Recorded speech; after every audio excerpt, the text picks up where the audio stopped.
Already পোস্টপাস দেখে বুঝতে পেরে নিয়েছেন যে কোথায় যাচ্ছি। দাওয়াত পেয়েছি, পাশের বাড়ি বিয়ের দাওয়াত। তো সুন্দর করে সাজে গুজে রওনা হয়ে গেলাম মেঠো পথ ধরে। সামনেই চলে আসলাম। দেখতে পাচ্ছি যায় সামনে প্যান্ডেলের মাঝখানেই আর কি খাবার দাবার আয়োজন, রান্নাবান্না শেষ হয়েছে। যায় দেখি যে এক প্যান্ডেলে এক বৈঠক খাওয়া শেষ হয়ে গেল মাত্র। তারপরে মন মতো বসে পড়লাম। বসে পড়ার পরে সুন্দর করে প্লেট দিল। প্লেটের পরে প্রথমে কোনো ধরনের ভাজি তরকারি ঘাটি কোনো কিছু না দিয়ে প্রথমে মাংস দিয়ে দিল।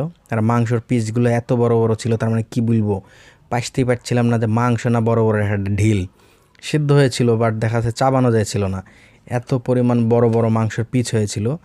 আর তরকারিতে এত পরিমাণ তেল হয়েছিল কি বলবো, তার মানে গ্রেভিটা যদি একটু দেখতে আপনার একটু মাখো মাখো টাইপের লাগে তাইলে কিন্তু খাইতে ভালো লাগবে।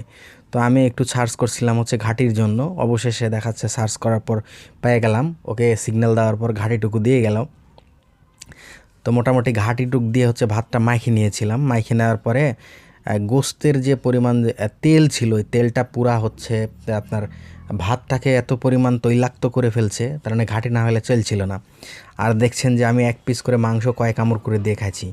তার মানে মাংসটা খাইতে, প্রতি পিস মাংস খাইতে মিনিমাম অনেক সময় লাগছিল। আর একজন আবার বলছে যে ভাত দিব নাকি বস। তো আমি বললাম যে না, এত পরিমাণই খাইতে পাচ্ছি না, আবার হচ্ছে ভাত লিব কী করে। তো যে পরিমাণ মাংস দেখতে পাচ্ছেন যে একটা মাংস খাইছি কখন ধরে তা পর্যন্ত শেষ করতে পারছি না। তার মানে মোট কথা বলতে গেলে কি, ওখানে 3 পিস মাংস দেখতে পাচ্ছেন, ওই 3 পিস মাংস হচ্ছে মিনিমাম আছে 150-200 গ্রাম ওজন হয়ে যাবে, এত বড় বড় মাংসের পিস করেছে। আর ময় মশলা পর্যাপ্ত পরিমাণ ঢুকেছিল, কিন্তু স্বাদ লাগছিল না, এরকম লবণ কম হয়েছিল। যাই হোক, তবুও যতটুকু খাইছি আলহামদুলিল্লাহ।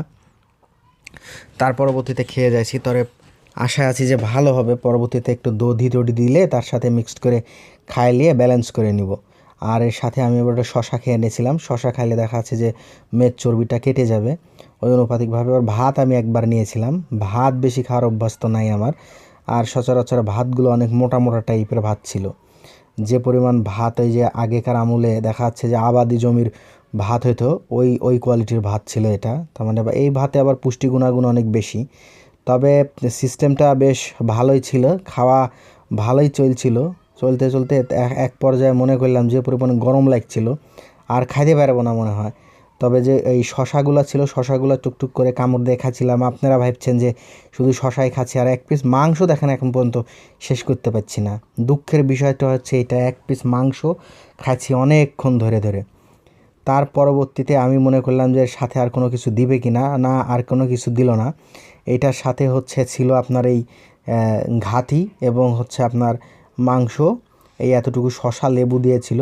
দেখা যাক, আবার আর এক সাইড থেকে এমনি অতটুকুই খাইতে পারছিলাম না, আবার দিয়ে গেল অতটুকু। কীভাবে তুলব বুঝতেই পারছি না, আমার তো দম বন্ধ হয়ে আসছে। দেখ হাড়ের মধ্যে একটা এক পিস মাংস এসেছিলো। এই মাংসতে প্রচুর পরিমাণ ঝোল ছিল, মনে করলাম এটাতে একটু কামড় দিয়ে খাই। বেশ সেদ্ধ হয়েছিল, ঠিক আছে, বেশ সেদ্ধ ভালো হয়েছিল। হাড়ের কাছ থেকে মাংসগুলো খুব বেশ মন মতো খসে আসছিল, বেশ ভালোই লাগছিল খেতে। তবে আগের যে 3 পিস পাইছিলাম মনে হচ্ছে যে এক একটা বোমা টাইপের মাংস। তার মানে এত বড় বড় মাংসের পিচ খেতে, তার মানে মোট কথা বলতে গেলে যে সেদ্ধ হয়েছে বাট যে সুস্বাদু একটা টেস্ট, ওই টেস্ট আমার লাগছিল না। কি করব, তবুও খাইতে হবে। তবে নষ্ট করেছিলাম না, তার মানে পেয়েছিলাম, টুকটুক করে ভালোই খেয়েছিলাম। তো খাইছি। অনেক মানুষজন আবার দেখছে যে আমি সামনের ক্যামেরা ধরে ভিডিও করছি। অনেকেই বলছে যে এ ভাই আবার কিভাবে ধরে ফোন ধরে খাচ্ছে। এটা একটা কিউরিসিটির বিষয় অনেক সামনে। আর সকল মহিলা মানুষের সামনেই বসেছিলাম, আমি একমাত্র পুরুষ, একটু লজ্জাও লাগছিল ভিডিও করার জন্য। তার মানে ওরা ভাবছিল, আর অপোজিট পাশে একটা মেয়ে ছিল, ও দেখছে শুধু আমি ভিডিও করছি। তো এটা দেখে একটু লজ্জা লজ্জা ভাইবও লাগছিল, কী করব, তবুও ভিডিও বানাতে হবে। তো এই অনুপাতিকভাবে দেখা যাচ্ছে টুকটুক করে খাইয়ে যাচ্ছিলাম। তার পরবর্তীতে একটু ভাত সাইড করতে বলল, তার মানে এখন দই দিয়ে যাবে। তো এখন দই দেওয়ার পালা, দই দিয়ে গেল দেখছেন। দই দেওয়ার পর এখন একটু দই দিয়ে লাস্ট ফিনিশিং দিয়ে দিব। তো আজকের আমার এই বিয়ে খাওয়ার একটা ভিডিও ছিল। আমি বেশ ভালো মতোই খেয়েছি, যাক আলহামদুলিল্লাহ।